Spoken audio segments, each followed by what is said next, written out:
Hormat vatandaşlar, eziz Türkmenim. Kıynansak da opozisiya halkın anamını yitirip otyr.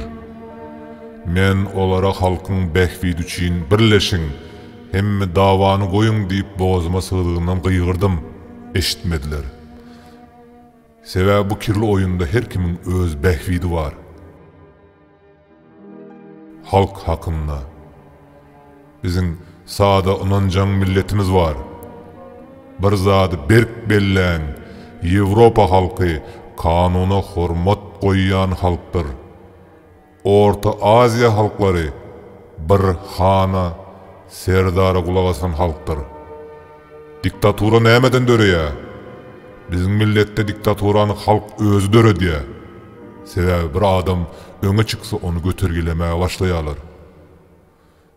Türkmen ağa bu meşhurluğu hiç kaçan götürmez. Adam birden ütkiye.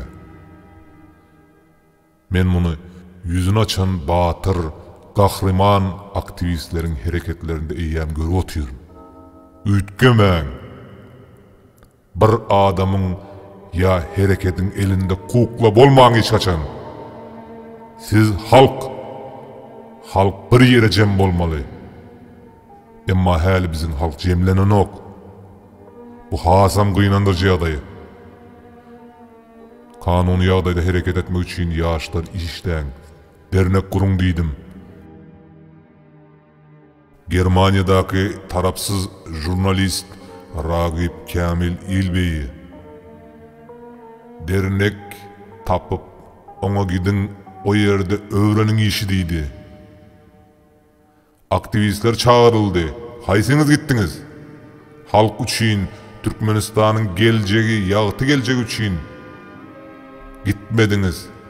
Sebäbi sizin üstüňizde durup sizi kuklaýal manipulasiýa edýänlere halkyň birleşmegi gerek däl. Sebäbi halk birleşse islendik yerinde öz sözünü geçirip biler. Muny belläň. Muňa halkyň diktaturasy diýilýär. Bolmasa yine bir diýjegiň sazyna halk görgüli tans eder ýörer. Meniň muňa janym ýanýar. Halkyň diktaturasy gurulsa hökümet onuň islendik sazyny oynar. Halk bilen bilelikde oynar. Vepada oňjum. Senin käbir ýalňyşýan ýerleriňe men jogap bereýin. Näme üçin 19-ndaky mitingde polisiýa adamlara gitdi? Sebäbi halk öňem 2-3 gözek duýdurylypdyr. Konsoloslugyň öňünde kanun toplanmaň diýilip. Şonuň üçin olar bu hereketi bizim halkymyza sapak bolsun, kanuny bozmaň diýip etdiler. Olaryň bu bolýan zatlardan habarlary var. Olaryň bizim millete duýgudaşlyk bildirýär. Olar adam. Emma bu iş köp zatlara bahana boldy. Halkyň gözüni açdy. Türkiye devletten ruhsat almadan, diňe bir Türkiye devletinde däl, dünýäniň ähli ýerinde diňe öz vatandaşlary ruhsat almadan köçe çıkıp toplanıp hareket edip bilýär. Ol kanunda yazılan, bu kanun bozulan ýagdaýynda edilen hareket kanun ve şol döwlete garşy edilen gödek hormatsızlıktır. Ruhsat almak için halk dernege birleşmeli. İlkinci mesele şol. Azat Türkmen inim. İslendik harekette görüşün her hili yolları vardır. Yüzünü aç, açma, tapawdy yok. Ol hareketin akıllı, öňünden ölçenen bolmaly. Men şonuň üçin Garajoğlunyň yüzünü açmaýaryn. Onun öz sebäbi var. Amerikadakylar miting geçirýän bolsa olaryň düşünjesi bilen İstanbuldakylaryň düşünjesi, iki döwletin kanunları da deň däl. Olar kanuny ýagdaýda hemme zat dogry düzgün gurnap, arkaýyn miting geçirip ýör. Şonuň üçin men muňa gaty begenýär. Opposisionerler, men may aýynda şu kanal açdym. 4-nji gepleşikde koronavirus temasyny kaldırdım. 5-nji videomda bayram Allaly ife edilen basış hakkında söz açıp güç idaralarına yüzlendim. Şol günün içinde kanalı yok ettiler.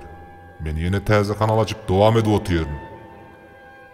Halkın bolýan zatlara gözünü açmak hem de olaryň dogry ýoldan gitmegini isleýärim. Siz näme üçin indi ýolyna otyrsyňyz?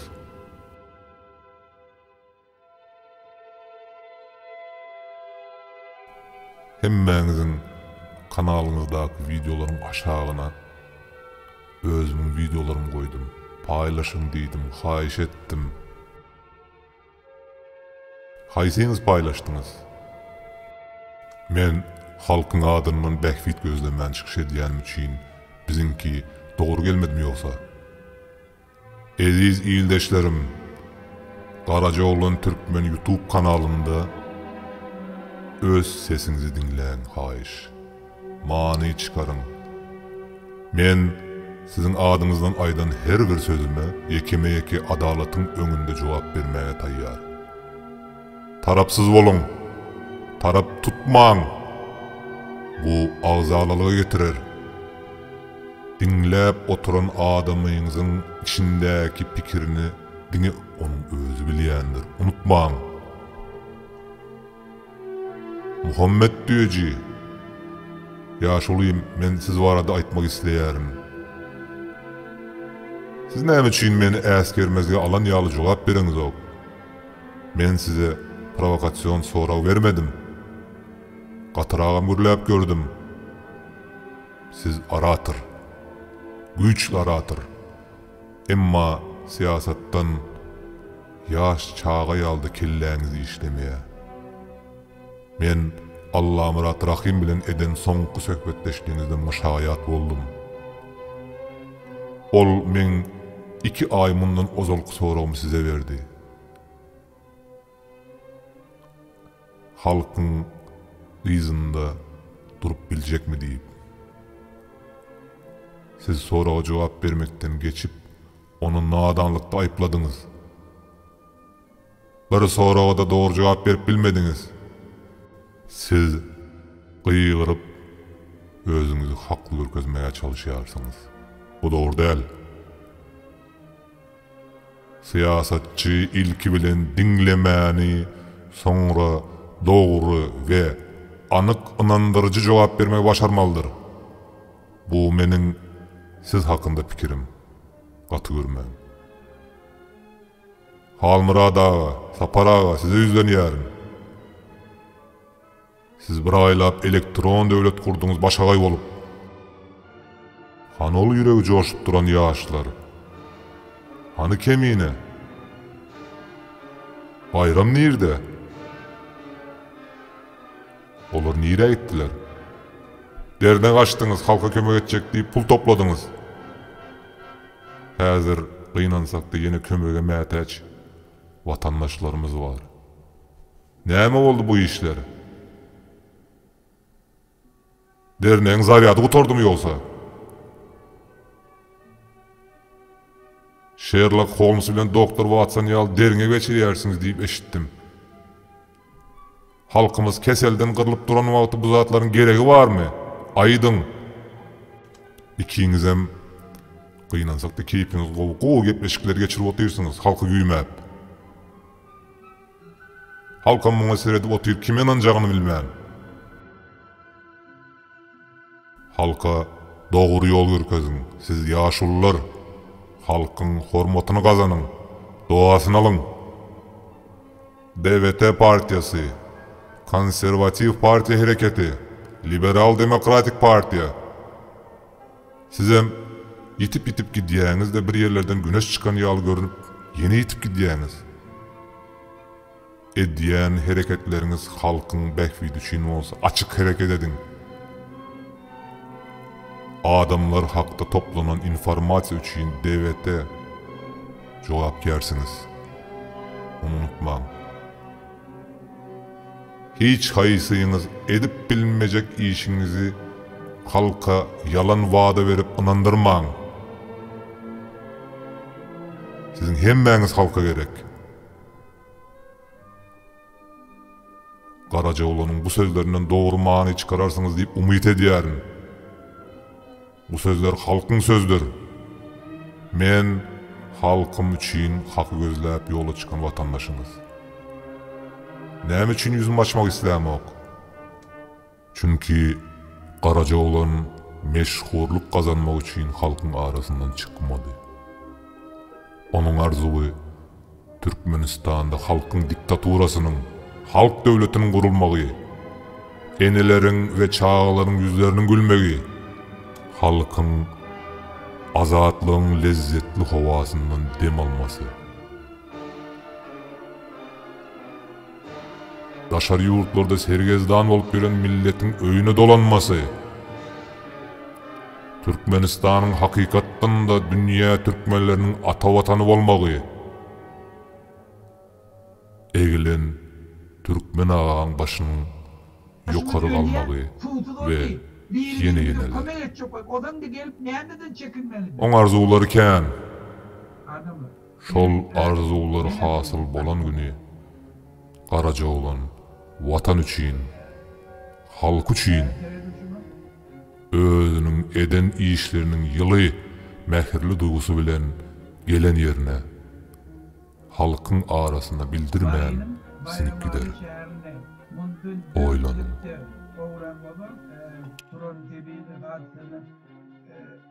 Aradan ayrılmak işlerini hayal derece bilen alıp parlıyor. İnne ştada diye Bayramali Tarlıca cayı abatlandırılan yardım eden telekeçileri foruğa çekiliyor diye. İndi bir telekeçi ödü gelip bir karnaşını, öz vatandaşını kömek etmeye cayında gelmek için şoları politiye çağırıyor. İndiden kömek emetecek olsa ehadin cinayeti işletiyor. Kendisi onda da korkuyor. Bunu biliptir biz korkuyor. Şu korkuyun üstünde olan bunu oynayanlar, yurdun saklayacak oluyor. İnni şu binamızla gelip, daşar yurtta da bizim adamlarımız korkacak oluyor. Daşar yurtta da bizim adamlarımız korkulup hareket ettirecekler oluyor. İnni şuna ne diyecek?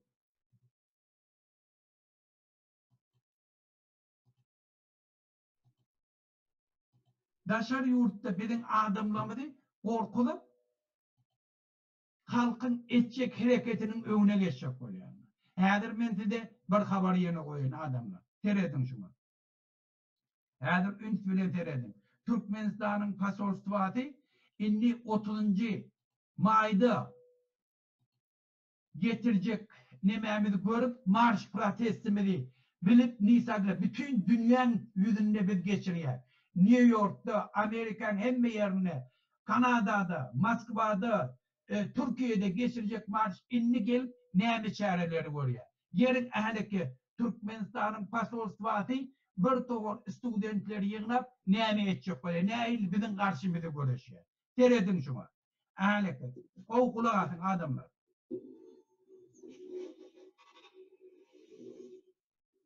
Посольство Туркменистана в Анкаре провело специфическое собрание с туркменскими студентами, обучающимися в турецких вузах. Об этом Посольство Туркменистана в Анкаре провело специфическое собрание с туркменскими студентами, обучающимися в турецких вузах. Об этом 4 апреля сообщило издание «Хроника Туркменистана». Как стало известно журналистам, на встрече присутствовали 45 студентов из разных вузов Турции, 30 молодых людей и 15 девушек.